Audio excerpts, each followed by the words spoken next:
2014 तक देश में थे केवल 720 स्टार्टअप, आज 84,400 से ज्यादा। 330 बिलियन डॉलर से ज्यादा हुई भारतीय स्टार्टअप कंपनियों की वैल्यू। स्टार्टअप के लिए भारत में बना दुनिया का तीसरा सबसे बड़ा इकोसिस्टम। नए यूनिकॉर्न जोड़ने में चीन से आगे निकला भारत। आज हर युवा नौकरी से ज्यादा स्टार्टअप को तवज्जो दे रहा है, क्योंकि देश में यूनिकॉर्न कंपनियों की संख्या लगातार बढ़ती जा रही है।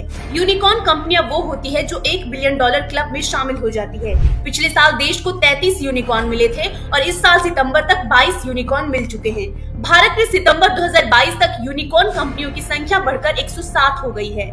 खास बात यह है कि इन 107 यूनिकॉर्न में से 60 से अधिक पिछले 2 सालों में ही बने हैं। आज उभरते हुए यूनिकॉर्न वाले देशों में चीन को पीछे छोड़ते हुए भारत दुनिया में दूसरे स्थान पर पहुंच गया है। अब भारत से आगे सिर्फ अमेरिका है। भारत का स्टार्टअप इकोसिस्टम लगातार तेजी के साथ आगे बढ़ रहा है।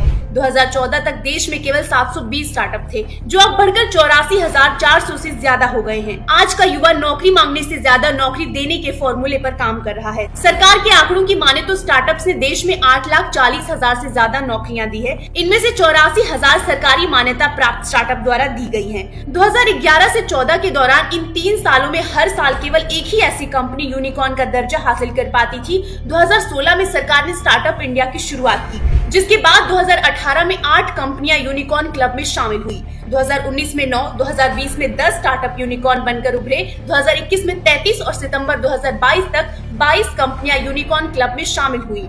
जानकार बताते हैं कि 4 साल के भीतर तकरीबन 150 स्टार्टअप यूनिकॉर्न बन जाएंगी। तकनीकी शिक्षा और स्टार्टअप से युवाओं की तकदीर बदल रही है। दिल्ली विश्वविद्यालय की एक रिपोर्ट के मुताबिक इस साल के प्लेसमेंट में 13 ऐसे स्टूडेंट्स थे जिन्होंने जॉब करने की जगह स्टार्टअप में रुचि दिखाई। कुछ सालों पहले स्टार्टअप, एंटरप्रेन्योर जैसे शब्द कभी कभार सुनाई देते थे, क्योंकि लाल फीताशाही के चक्कर में कोई भी युवा अपना भविष्य बर्बाद नहीं करना चाहता था। लेकिन बीते कुछ सालों में सरकार ने रेड टेप कल्चर को खत्म करके रेड कारपेट वाला माहौल तैयार किया है। कई सरकारी योजनाओं के चलते 6 सालों में स्टार्टअप की संख्या में 185 गुना इजाफा हुआ है। दुनिया का स्टार्टअप हब अब सिलिकॉन वैली नहीं, इंडिया है। जानकार बताते हैं कि ये स्टार्टअप ही भारत को एक दिन आर्थिक महाशक्ति बनाएंगे।